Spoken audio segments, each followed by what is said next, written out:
She humiliated me at my own son's wedding, mocked me like I didn't belong. I stayed quiet, but when I revealed the $3 million house, her smile disappeared. Before we continue, subscribe to the channel and tell us where you're listening from. In the comments, I still remember the moment everything changed. The champagne flute slipped from my trembling fingers, shattering against the marble floor of the reception hall. The sudden crash silenced the room, and every pair of eyes turned to me, including Brenda's. My new daughter-in-law's gaze was particularly cutting, her perfectly made-up face contorting into a mask of disgust. "Really, Kevin? You can't even hold your alcohol for one night?" she hissed, just loud enough for the nearby guest to hear. My son Matthew rushed over, concern flashing across his face, though I couldn't tell if it was for me or for the interruption to his perfect day. "Dad, are you okay?" he asked, his hand on my shoulder. Before I could answer, Brenda was there, her white dress rustling as she positioned herself between us. "Honey, maybe your father should step outside for some air," she suggested, her voice sweet as honey, but her eyes cold as ice. "We don't want any more accidents." That's how I found myself sitting alone on a bench outside my only son's wedding. Reception, a 68-year-old man feeling like a scolded child. How had it come to this? This was supposed to be one of the happiest days of my life. I pulled out my handkerchief and wiped my brow. June in Georgia is unforgiving, and the humidity was making my suit cling uncomfortably to my skin. 43. Years in construction had left my body weathered and aching, but I'd built a good life, a great life, if I'm being honest. After losing my wife Margaret to cancer 6 years ago, Matthew was everything to me, and now Brenda was everything to him. The sound of heels clicking against concrete made me look up. It was Brenda's mother, Catherine, her expression a perfect match for her daughter's disdain. "Kevin?" She nodded curtly. "Brenda sent me to check on you. The photographer wants family photos." Family photos. The irony wasn't lost on me. 3 hours ago, Brenda had insisted I stand on the far edge of every group shot, barely visible. Now, I was suddenly needed. "I'll be right there," I said, standing up with a slight groan. My knees weren't what they used to be. Catherine turned to leave, but paused. "Oh, and Kevin, try not to embarrass Matthew anymore today. This wedding cost a fortune that I had paid for, every last penny." 6 months earlier, Matthew had called me with the news of his engagement. I was overjoyed. I'd been waiting for him to settle down, to start a family of his own. Margaret would have been so proud.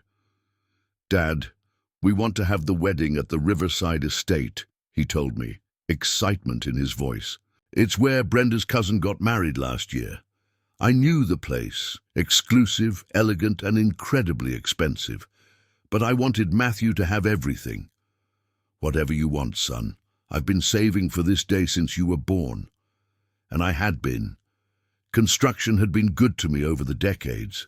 I'd started coal construction with nothing but a pickup truck and determination, building it into one of the most respected firms in Atlanta. I'd worked holidays, weekends, through heat waves and thunderstorms. My hands still bore the calluses. From years of labor before I moved into management. "Great! Brenda will be thrilled. She's already talking to wedding planners." I remembered how Margaret and I had gotten married, a simple ceremony at her parents' church, a reception in their backyard.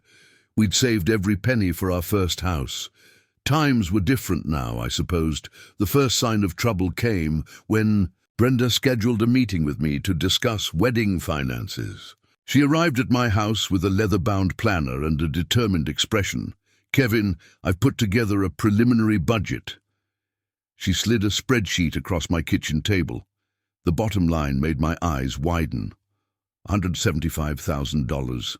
That's quite a wedding. I managed.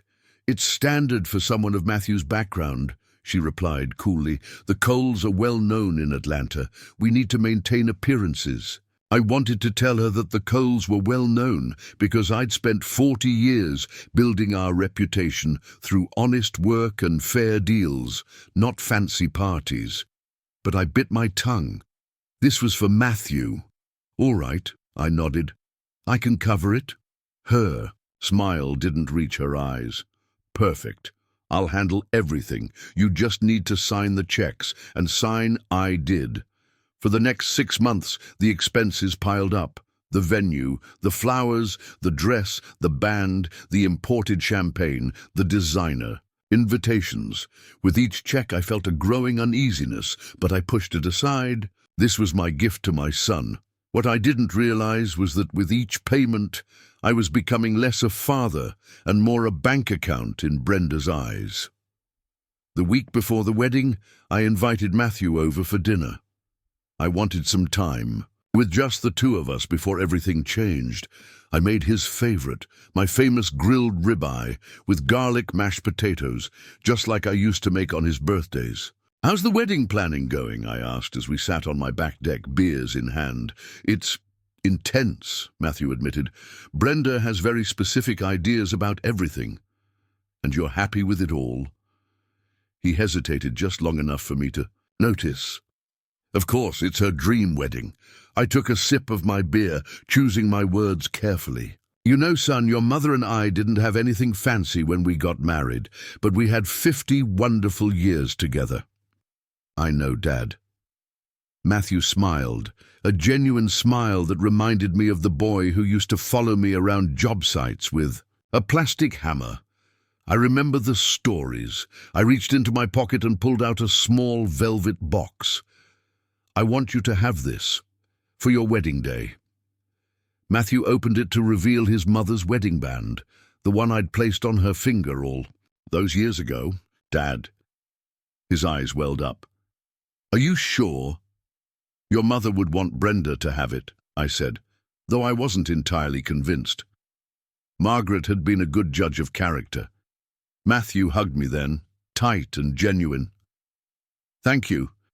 This means everything." The next day, Brenda called me.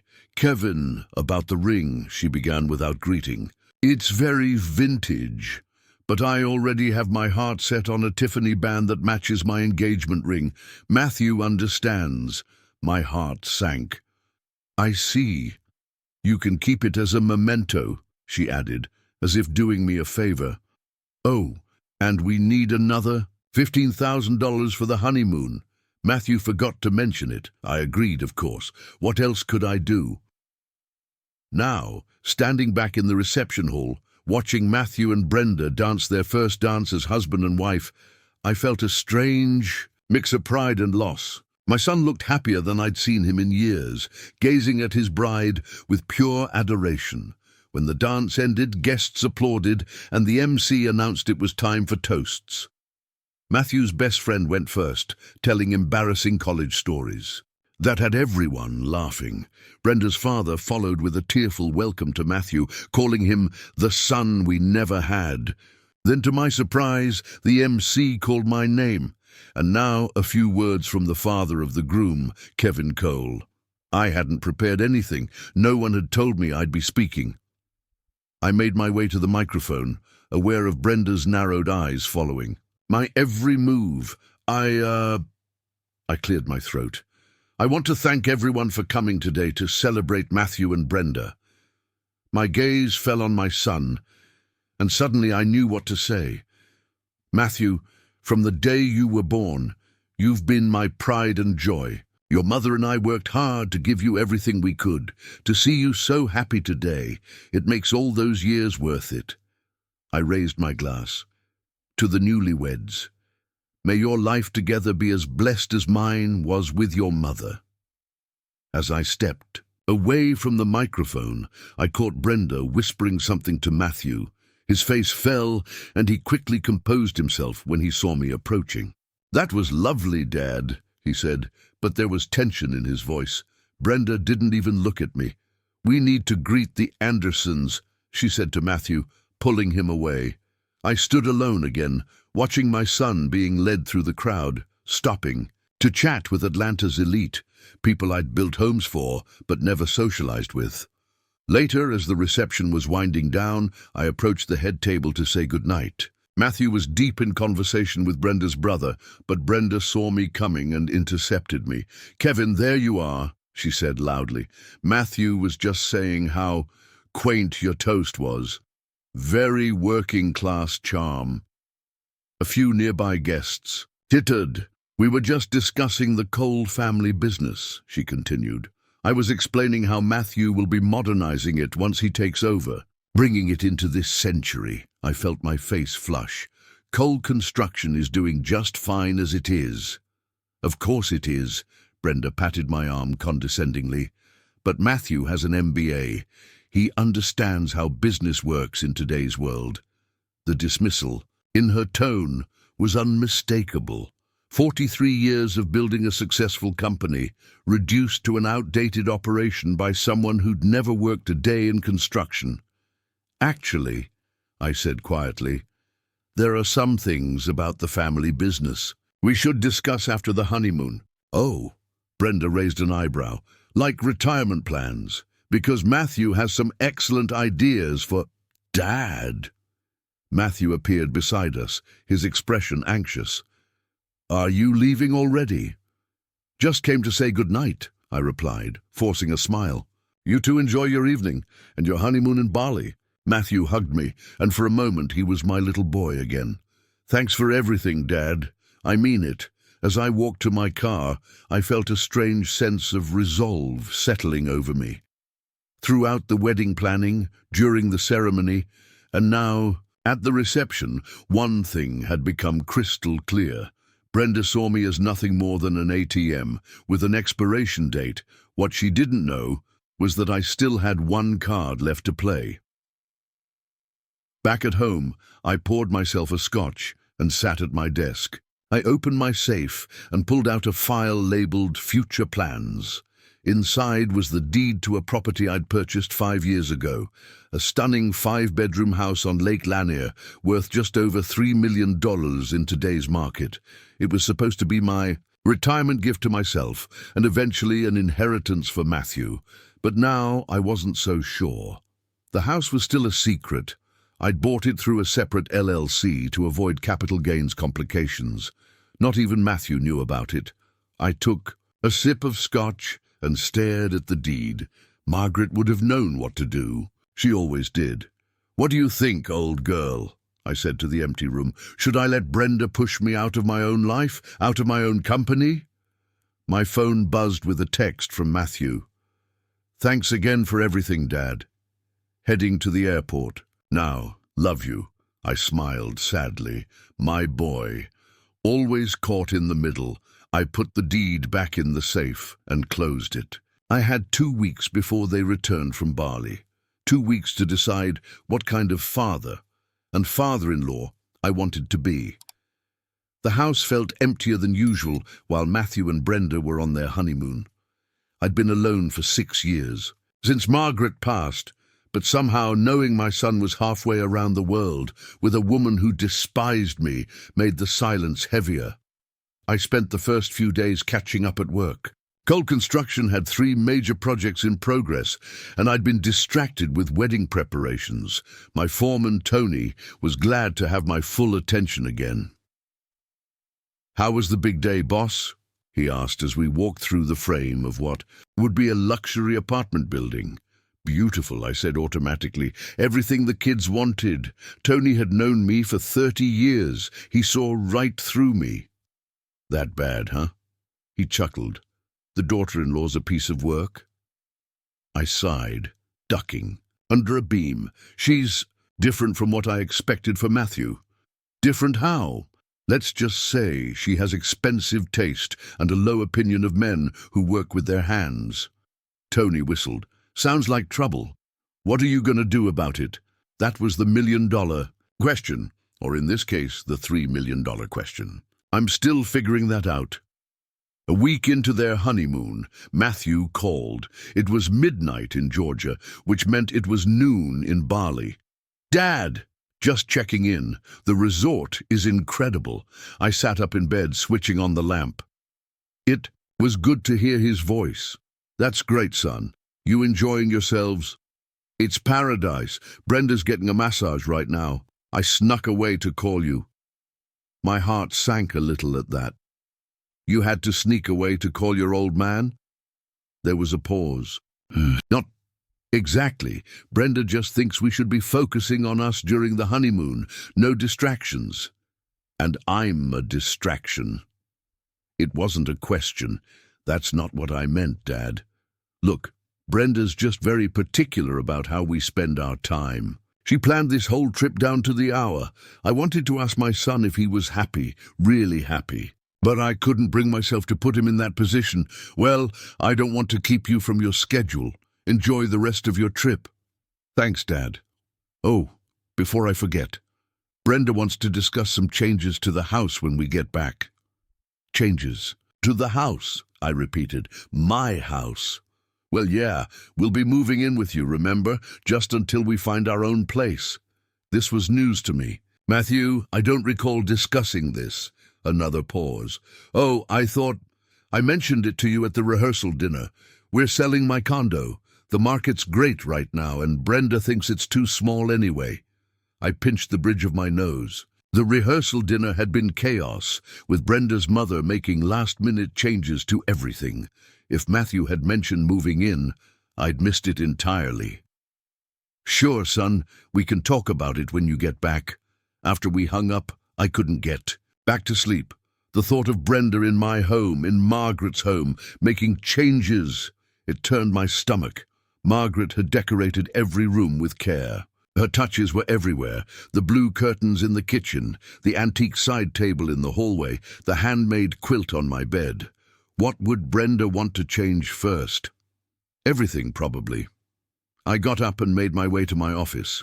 The deed to the lake house was still in the safe where I'd left it. I took it out and spread it on my desk, along with the most recent photos of the property the management company had sent. The house was beautiful, modern but warm, with huge windows overlooking the lake.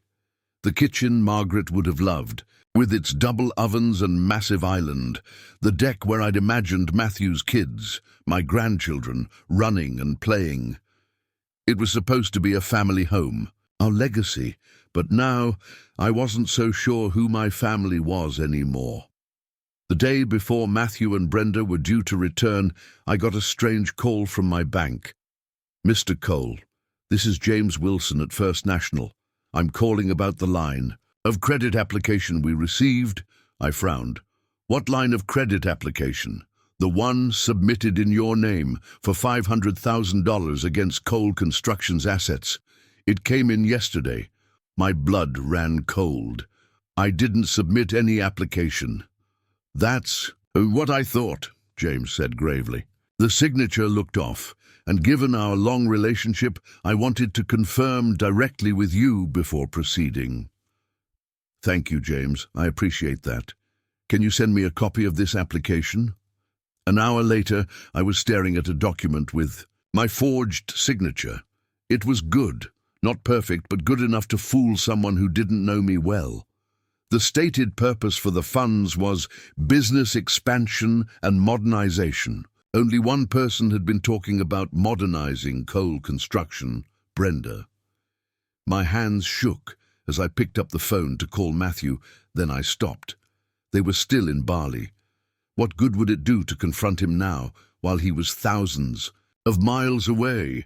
Better to wait to gather more information. I called James back. I need to know who submitted this application. Was it in person, online? It was submitted online, using your business credentials, but the confirmation email went to a Gmail address I don't recognize. He read it to me. It wasn't mine, but it had a familiar pattern. B.W. Cole 92, Brenda W. Cole, and Matthew was born in 92. James, I need a favor. Don't decline this application yet. Let it sit until I tell you otherwise. Are you sure, Kevin? If someone's attempting fraud, I'm sure. I need to handle this my way. After hanging up, I sat in stunned silence. My new daughter-in-law had attempted to forge my signature and steal $500,000 from my business, the business I'd built from nothing, that had put Matthew through college, that had paid for their extravagant wedding. The betrayal was so complete, it left me breathless. I spent the rest of the day in a daze, going through the motions at work, unable to focus on anything but the ticking clock counting down to their return. By evening, my shock had hardened into something else: determination. That night I couldn't sleep. Around 3 a.m. I felt a sharp pain in my chest. At first, I thought it was just anxiety, but when my left arm began to tingle, I knew it was something worse. I managed to call 911 before the world went dark. I woke up in the hospital, the steady beep of monitors filling my ears. A nurse was checking my vitals, her expression brightening when she saw my open eyes. "Mr. Cole, welcome back. You gave us quite a scare." My throat was dry, my voice a rasp. "What happened?" "You had a mild heart attack. The paramedics got to you."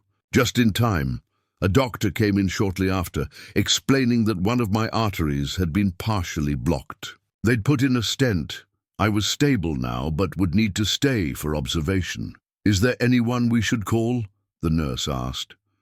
I thought about Matthew, probably still in the air on his way back from Bali, unaware that his father was lying in a hospital bed. I thought about how worried he would be, how it might ruin the end of his honeymoon. Then I thought about Brenda and the forged loan application. "No," I said firmly. "No one to call." The nurse looked concerned but didn't push. "All right, but you'll need someone to drive you home when you're discharged. Hospital policy. I'll figure something out." Later that afternoon, my phone buzzed on the bedside table. It was a text from Matthew. "Landed back in Atlanta. Can't wait to see you tomorrow after we get some rest." I didn't respond.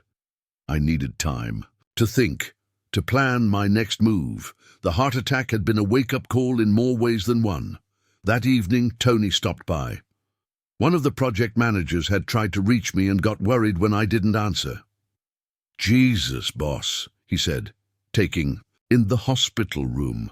"Why didn't you call me? Didn't want to worry anyone," I mumbled. Tony shook his head. "Does Matthew know?" "Not yet. They just got back from their honeymoon." "So, he'd want to know his dad's in the hospital." I sighed. "It's complicated, Tony." "What's complicated about it? He's your son." His wife tried to steal $500,000 from Cole. Construction. Forged my signature on a loan application. Tony's eyes widened. "You're kidding." "Wish I was." He sank into the chair beside my bed. "What are you going to do?" I looked out the window at the Atlanta skyline. "I'm not sure yet, but I need you to do me a favor. Don't tell Matthew I'm here. Not yet." Tony didn't like it, but he agreed. He also agreed to pick me up when I was discharged. The next day, I spent the night in the hospital thinking about Margaret. She'd always been my moral compass. In tough situations, I'd ask myself what Margaret would do. But this time, I couldn't imagine even Margaret would know how to handle a daughter-in-law who would commit fraud against her own family. By morning, I'd made a decision. It was time to protect myself, and ultimately Matthew, from Brenda's schemes. If she was willing to forge my signature for a loan, what else was she capable of? Tony picked me up at noon, grumbling about my stubbornness, but driving me home as promised. As we pulled into my driveway, I noticed an unfamiliar car parked on the street. "Expecting company?" Tony asked. I wasn't, but I had a pretty good guess who it was. Sure enough, as we approached the front door, it swung open to reveal Brenda standing in my foyer, arms crossed, looking like she owned the place. Behind her, I could see suitcases in the hallway. "Where have you been?" she demanded, then noticed Tony supporting me. "What's wrong with you?" "Heart attack," I said bluntly. "Nothing serious." Her face showed no concern, only annoyance. "Well, you could have called. Matthew's been trying to reach you all morning." I stepped past her into my own home. "Where is he?" "Upstairs," Showering. We've been here for hours. Had to get the spare key from under the planter. Tony helped me to my favorite armchair in the living room. You need anything else, boss? I'm good. Thanks, Tony. Brenda waited until Tony left before speaking again. We need to talk about some changes around here. This place is dated. I looked around at my comfortable home, at the photos of Margaret and Matthew on the walls, at the furniture Margaret and I had chosen together. No changes, I said flatly. Brenda's perfectly plucked eyebrows rose. Excuse me? No changes to my house, and we need to talk about the loan application you submitted in my name. Her face paled slightly before she recovered. I don't know what you're talking about. $500,000 against Cole Construction's assets. Ring any bells? She forced a laugh. That's ridiculous.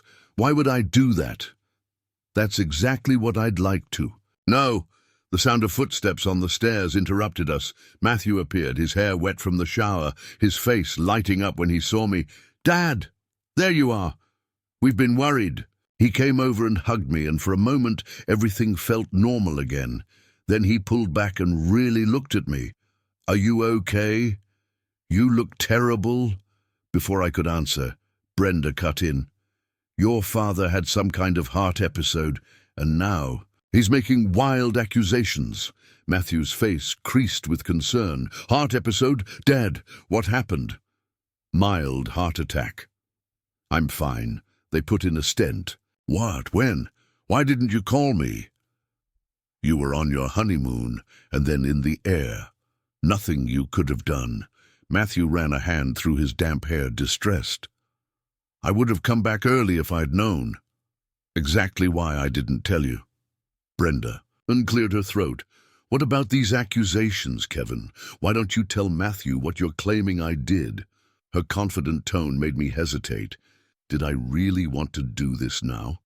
Matthew had just gotten back from his honeymoon, and I'd just gotten out of the hospital, but then I remembered the forged signature, the attempted theft from the business I'd built to secure my son's future.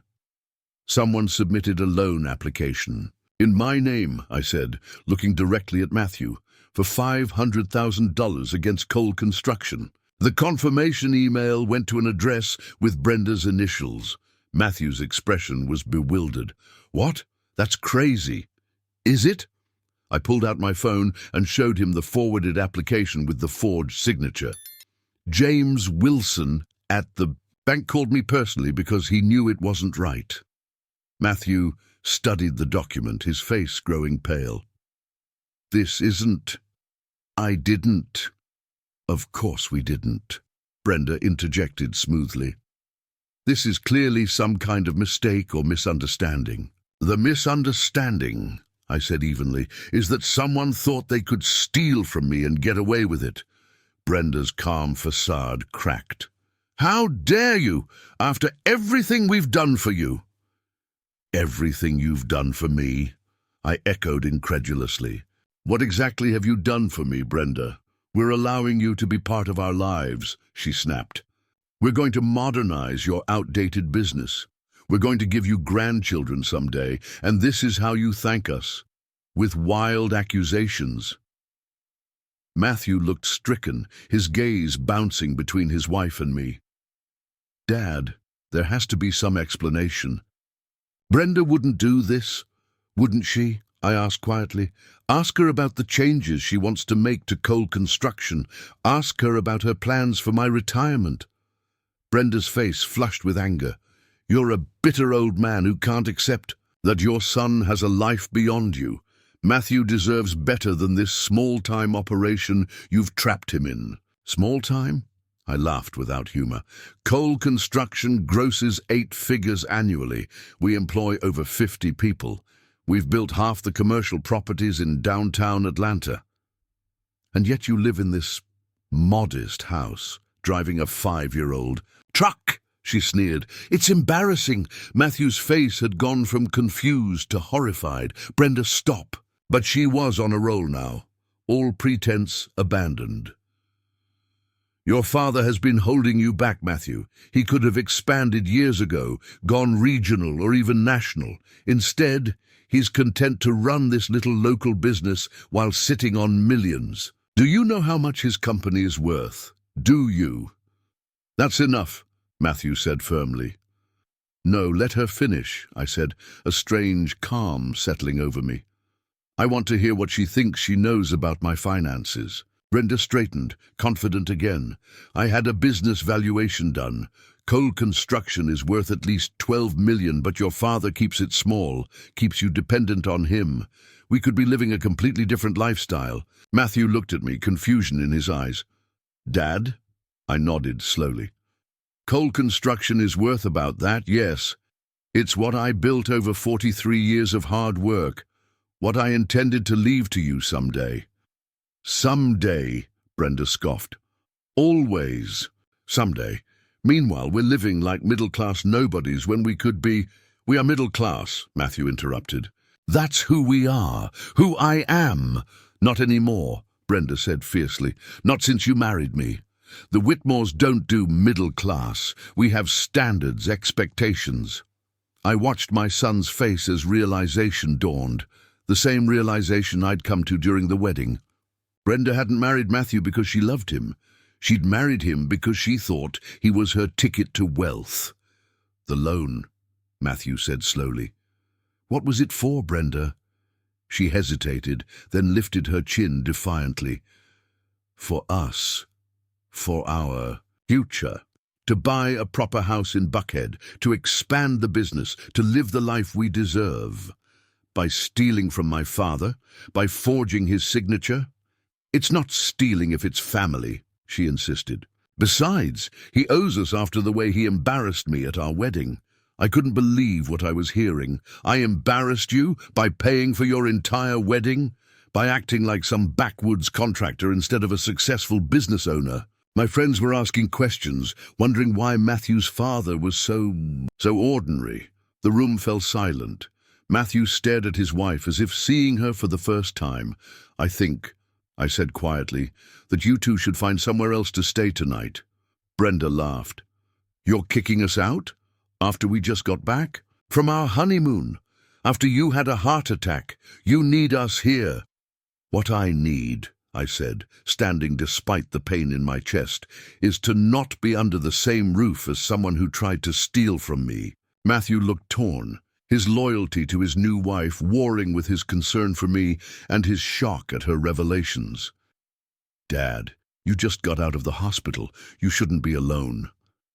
I'll call Tony back, I assured him. I won't be alone. This is ridiculous, Brenda fumed. Matthew, tell your father he's overreacting. But Matthew was looking at me with new understanding in his eyes. Dad, can I talk to you alone for a minute? Brenda started to protest, but Matthew silenced her with a look I'd never seen from him before. She stomped upstairs, muttering about ungrateful old men. When she was gone, Matthew sank onto the couch across from me. Did she really forge your signature? Try to take out that loan? I nodded wearily. James at the bank caught it. We've known each other 30 years. Matthew put his head in his hands. I had no idea. I swear, Dad, I knew she was ambitious, that she had big plans, but I never thought, I know, son. And I did know. My boy had always seen the best in people, like his mother. What do I do now? He asked, looking lost. It was the question of a little boy again, looking to his father for guidance. But I couldn't give him the answer this time. That's for you to decide. But know this, whatever you choose, you're still my son. I still love you. Tears filled his eyes. I love you too, Dad. He went upstairs to talk to Brenda. I could hear their raised voices, though I couldn't make out the words. 20 minutes. Later they came down with their suitcases. Brenda wouldn't look at me. Matthew looked like he'd aged 10 years. We're going to a hotel, he said. We need some time to figure things out. I nodded. Take all the time you need. As they headed for the door, I called out, Matthew, there's something else we need to discuss when you're ready, about the family assets. More secrets, Brenda muttered. Matthew silenced her with a look. I'll call. You tomorrow, Dad. Take care of yourself, please. After they left, I sat alone in my living room, the house quiet around me. My chest ached, but not from the heart attack. This pain went deeper. I took out my phone and called my lawyer. Jack, it's Kevin Cole. I need to make some changes to my will, and I need to talk to you about transferring a property. It was time to protect what I'd built, not just from Brenda, but for Matthew. Whether he stayed with her or not, he needed to know the truth about everything, including the lake house. 3 days after Matthew and Brenda left for the hotel, I still hadn't heard from my son. I'd called Tony to drive me to my lawyer's office. The day after they left, despite his protests that I should be resting, Jack, I need you to conduct a thorough investigation, I told my attorney of 20 years. Bank records, credit checks, background, everything you can find on Brenda Whitmore Cole. Jack leaned back in his leather chair, concern evident on his face. This is your daughter-in-law we're talking about, Kevin. Are you sure you want to go down this road? She tried to forge my signature for a $500,000 loan, I said flatly. Yes, I'm sure, Jack whistled. That's a felony. Exactly. And I need to know what else she might be hiding. I filled him in on everything. The wedding humiliation, the attempted loan fraud, her dismissive attitude toward me and the business I'd built. Jack took detailed notes, his expression growing more troubled with each revelation. And what about the lake house? He asked when I'd finished. Are you still planning to transfer it? The lake house, my secret retirement dream, worth $3 million. In today's market, it was the crown jewel of my investments, and completely unknown to Matthew or Brenda. I'm not sure yet, I admitted. I need to see how this plays out with Matthew first. Fair enough, I'll start the investigation immediately. But Kevin, he added, his voice gentling, be prepared for what we might find, and be certain about what you want to do with that information. On the drive home, I felt a mixture of resolve and sadness. This wasn't how I'd imagined my relationship with my son's wife would be. I'd pictured Sunday dinners, holidays together, grandchildren playing in my backyard. Now I was investigating her like a criminal, because she'd acted like one, I reminded myself. I spent the next day resting as my doctor had ordered, but my mind wouldn't stop turning over the situation. By evening, I'd had enough of my own thoughts and decided to call Matthew. To my surprise, he answered on the first ring. Dad, how are you feeling? Better, I said, relief washing over me at the sound of his voice. How are you? A heavy sigh came through the line. Confused, angry, hurt, take your pick. Where are you? Still at the hotel. Brenda's out with her mother right now. He paused. We've been talking a lot. About the loan, about her expectations, about our future. And, I prompted gently, and I don't know what to think anymore. She admits she was wrong about the loan, but she insists she was doing it for us, for our future. She says she feels trapped in a middle-class life when there's so much potential for more. I bit back my first response, which was far from charitable. Matthew, there's nothing wrong with ambition, but there's everything wrong with fraud. I know, Dad, I know. He sounded exhausted. Can we meet tomorrow, just you and me? There are things we need to discuss. We arranged to meet for lunch at a quiet restaurant near my office. After we hung up, I called Jack for an update on his investigation. You have impeccable timing, he said. I was just about to call you. We found some concerning information. My stomach tightened. Tell me. Brenda Whitmore has a history of financial issues. Multiple maxed-out credit cards, a personal loan in default from 3 years ago, and a previous engagement that ended abruptly after she attempted to access her fiancé's trust fund. Previous engagement? This was news to me.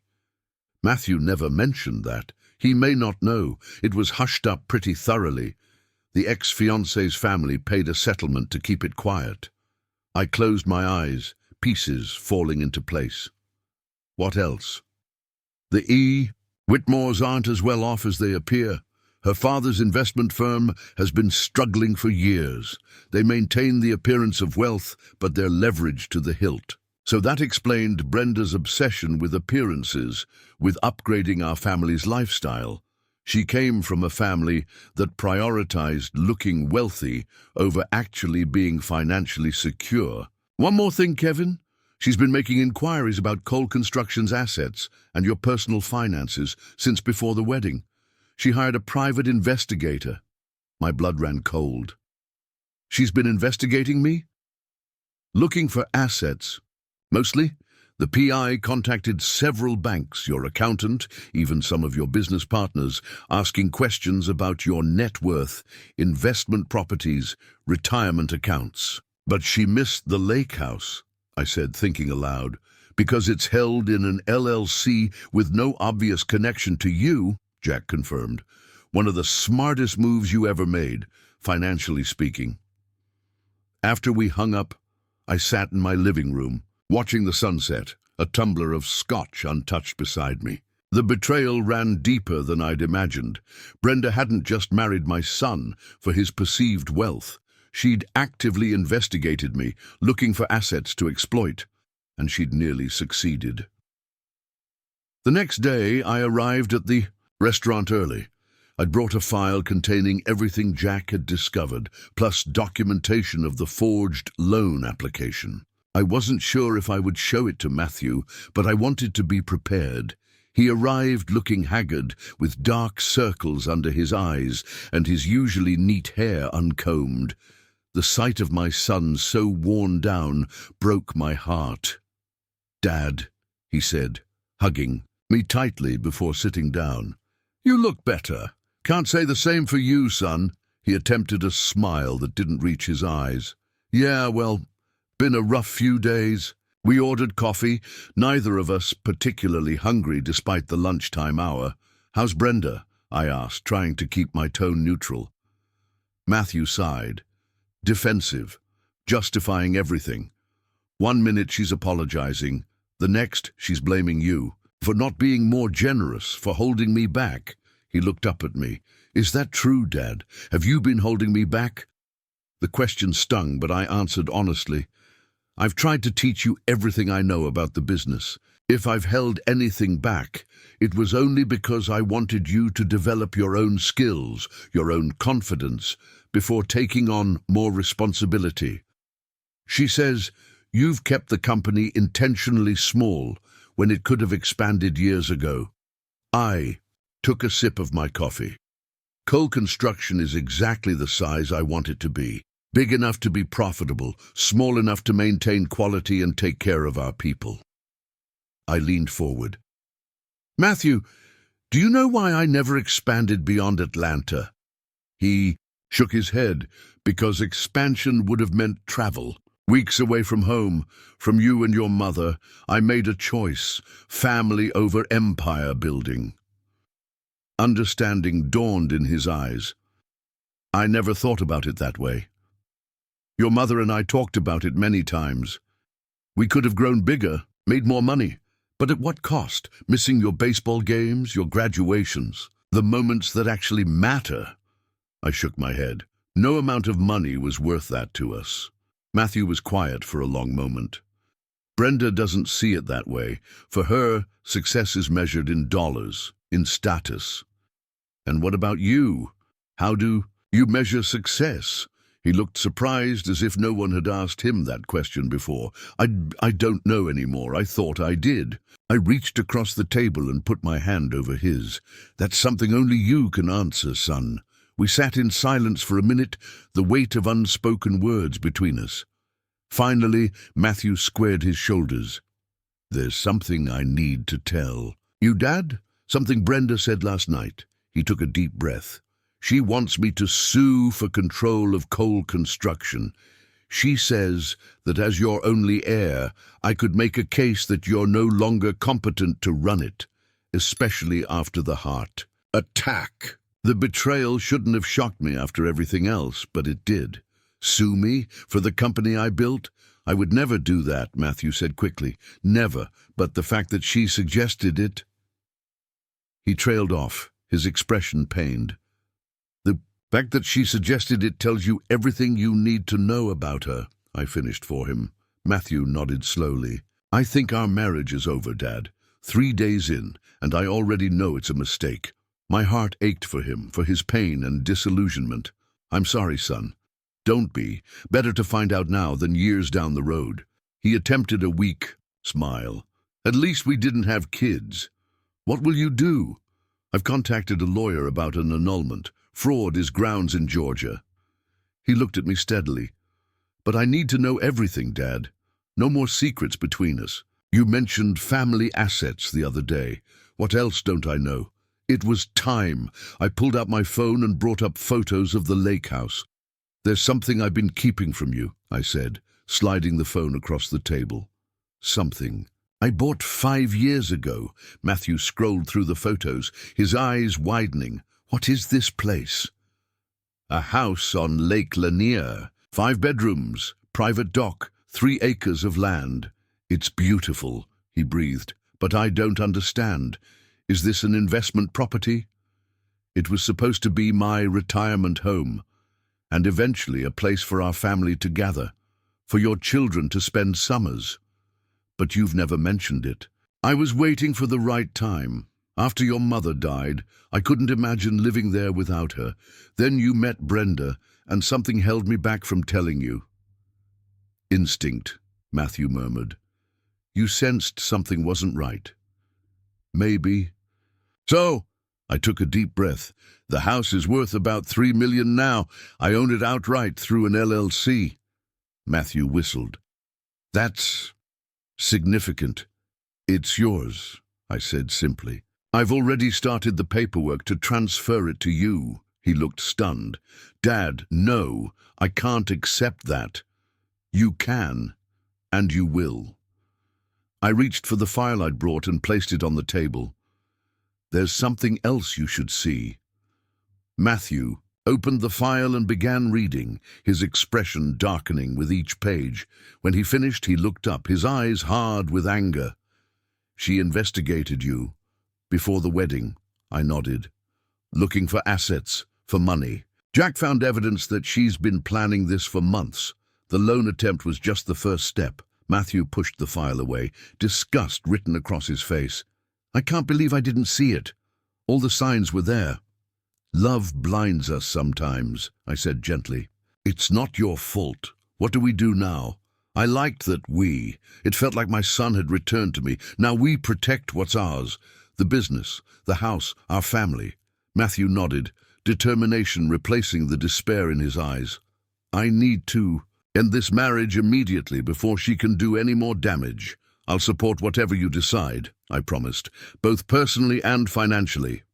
And the lake house is still yours whenever you're ready for it. He shook his head, amazed. All this time, you had this beautiful property and you never said a word. I was saving it for the right time. The right time came 3 weeks later. Matthew's lawyer had filed for an annulment on grounds of fraud, citing Brenda's attempt to secure the loan under false pretenses. Brenda had countered with demands for a substantial settlement, claiming she'd given up her career prospects to marry Matthew. The meeting was set at Jack's office. Matthew and his lawyer, Brenda and hers, Jack and me. Brenda walked in with the confidence of someone who believed they held all the cards. Her lawyer, a sharp-dressed woman with a predatory smile, immediately began outlining their demands. My client has suffered significant emotional distress and career setbacks due to this situation. We're asking for a settlement of $1.5 million, plus monthly support for 2 years. Matthew's lawyer, a calm, steady man named David, simply smiled. That's an interesting position, considering the circumstances of the marriage's dissolution. Brenda's lawyer frowned. The circumstances being Mr. Cole's unwillingness to commit to the marriage? The circumstances being your client's attempted fraud, David corrected. He slid copies of the loan application across the table. "This is a felony, forgery, fraud, attempted theft. We have confirmation from the bank that your client submitted this application using Mr. Cole Sr.'s personal information without authorization." Brenda paled, but recovered quickly. "That was a misunderstanding. I was helping Matthew secure financing for our future." "By forging his father's signature?" Jack interjected. "That's a curious definition of helping." "If we need to," David continued smoothly, "we have additional evidence of your client's pattern of financial deception, including her previous engagement that ended under similar circumstances." Now Brenda looked truly shaken. "That's private information that has nothing to do with this case." "On the contrary," David said, "it establishes a pattern of behavior that will be very relevant if this goes to court." Her lawyer leaned over to whisper something in her ear. Brenda's face flushed with anger. "This is ridiculous," she snapped. "Matthew stands to inherit millions. Cole Construction is worth at least $12 million. I deserve compensation for 3 weeks of marriage?" I cut in. 3 weeks during which you attempted to defraud. "My company, my client," her lawyer said carefully, "is merely seeking fair compensation for the disruption to her life." "Your client," Jack responded, "should consider herself fortunate that Mr. Cole Sr. hasn't pressed criminal charges yet." The implied threat hung in the air. Brenda and her lawyer conferred in whispers again. "Perhaps," her lawyer finally said, "we can discuss a more reasonable arrangement." An hour later, we had an agreement. Brenda would withdraw all financial claims in exchange for Matthew covering the remaining honeymoon expenses and a modest lump sum that barely covered her legal fees. Most importantly, she would sign a confidentiality agreement, preventing her from discussing Cole Construction or our family finances with anyone. As Brenda and her lawyer prepared to leave, I felt a sudden need for closure. Not just for myself, but for Matthew. "One moment," I said, pulling out my phone. I brought up the photos of the lake house and slid the phone across to Brenda. "I thought you might want to see what you missed." She looked at the photos, confusion giving way to recognition as she swiped through them. "What is this?" "A $3 million house on Lake Lanier," I said calmly. "One of several properties I own through various LLCs, the house Matthew will be moving into next month." Her eyes widened, calculations visibly running behind them. "But your investigation, how did I miss this?" "Because," I said, taking my phone back, "success isn't just about money, Brenda. It's about integrity. Something no private investigator can quantify." Matthew stood beside me, his hand on my shoulder. "Goodbye, Brenda." She left without another word. Her carefully constructed facade finally cracked beyond repair. 2 months later, Matthew and I stood on the deck of the lake house, watching the sunset paint the water gold and crimson. His annulment had been finalized a week earlier. The story of Brenda's attempted fraud had been kept quiet, though rumors inevitably circulated. "In certain social circles, it's even more beautiful than the pictures," Matthew said, leaning on the railing. "Your mother would have loved it here," I replied. "She helped design it, you know, before she got sick." "Really?" He looked surprised. "You never mentioned that. There's a lot I haven't mentioned over the years." I turned to face him. "That's going to change. No more secrets, partners in everything, life, business, family." Matthew nodded, his eyes suspiciously bright. "I'd like that." We stood in comfortable silence for a while, the gentle lapping of the lake against the shore the only sound. "You know," Matthew said eventually, "I've been thinking about what you said about keeping Cole Construction the size it is, about choosing family over empire. Oh, I think you were right. There's value in building something sustainable, something with integrity, even if it's not the biggest or the flashiest." I smiled, pride swelling in my chest. "That's a lesson that took me years to learn." "Well, I had a good teacher." He glanced at me sideways. Though I'm not opposed to some strategic growth, I've been looking at some opportunities in the sustainable building sector. I'd like to hear about them, I said honestly. Tomorrow at the office? It's a date. As we turned to go inside, I felt a weight lift from my shoulders. The past few months had been painful, but perhaps necessary. Sometimes it takes a storm to clear the air, to show us what truly matters. In the end, Brenda's humiliation at the wedding had led to a much greater revelation, not just of the $3 million house, but of the true value of family, integrity, and honest work. No amount of money could buy those things, and no amount of status could replace them. Matthew paused at the door. "Hey, Dad, thanks for not giving up on me." I put my arm around his shoulders. This man who was still my little boy in so many ways. Never have, never will.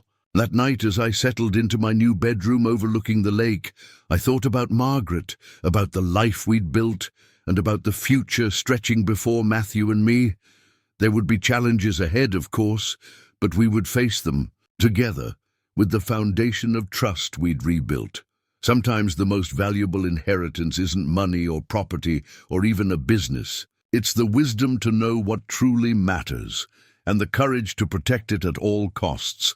If you've enjoyed this story about family, betrayal, and redemption, please like and subscribe for more real-life dramas that explore the complex relationships that define our lives. Share your thoughts in the comments below and let us know where you're listening from.